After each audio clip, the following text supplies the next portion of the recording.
کھانے کی پلاننگ کی جا رہی ہے، آخر وجہ کیا ہے؟ تو ڈاکٹر اقبال کی زبانی کہہ دوں کہ طریقے مصطفیٰ کو چھوڑنا ہے وجہ بربادی، اسی سے کام دنیا میں ہوئی بے اقتدار اپنی۔ ہم نے فقط صرف نعرہ کہہ دیا ہے، نعرہ بلند کر دیا ہے کہ ہم ان کا دامن نہیں چھوڑیں گے، اے غریب نواز ہم آپ کا دامن نہیں چھوڑیں گے، اے غوث اعظم ہم آپ کا دامن نہیں چھوڑیں گے، اے صابر پاک ہم آپ کا دامن نہیں چھوڑیں گے، اے زندہ شاہ مدار ہم آپ کا دامن نہیں چھوڑیں گے، اے امام احمد رضا ہم آپ کا دامن نہیں چھوڑیں گے، اے شاہ حاجی میاں ہم آپ کا دامن نہیں چھوڑیں گے۔ بس ہم نے نعرہ لگانا شروع کر دیا، حقیقت تو یہ ہے کہ ہمارے ہاتھ میں دامن ہی نہیں ہے،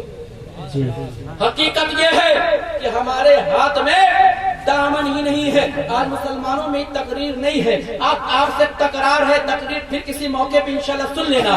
تکرار آپ سے میں کرنا چاہتا ہوں اور حقیقت دکھانا چاہتا ہوں۔ آخر قوم مسلم کو ہو کیا گیا ہے؟ یہی قوم مسلم جو تھی جس جگہ پہ کھڑی ہو جاتی تھی تو اچھے اچھے لوگ کانپتے ہوئے نظر آتے تھے، تھراتے ہوئے نظر آتے تھے۔ میں تو اکثر سفر میں رہتا ہوں، میں ایک جگہ پر سفر کر رہا تھا، بس میں بیٹھا ہوا تھا تو کچھ لوگ آئے اور آنے کے بعد ادھر ادھر بیٹھ گئے، کچھ لوگ آئے کھڑے ہو گئے، میرے پاس بیٹھنا گوارا نہ کیا تھا تو ایک جو ہے مسلم شخص ایک مومن آیا اور آنے کے بعد میرے پاس بیٹھ گیا اور بیٹھنے کے بعد ایک سوال مجھ سے ایک پرشن کرتا ہے کہ مولانا صاحب یہ تو بتائیے آپ کے پاس سیٹ تھی اس کے باوجود لوگ نہیں بیٹھے تھے، لوگ کھڑا ہونا گوارا کر رہے تھے، آخر آپ کے پاس کیوں نہیں بیٹھے ہیں؟ ہمارے معاملات تو یہ ہے کہ ہمارے چہرے پہ داڑھی ہے تو ہمیں ٹیررسٹ سمجھا جا رہا ہے، ہمیں آتنکواد سمجھا جا رہا تھا، ہمیں لوگوں جو ہے نگری نظر سے دیکھ رہے ہیں، ہمیں حقارت کی نگاہ سے دیکھا جا رہا ہے۔ آخرکار وجہ کیا ہے؟ تو وجہ تو یہی ہے ہمارے اعمال خراب ہو چکے ہیں، ہمارے کردار خراب ہو چکے ہیں،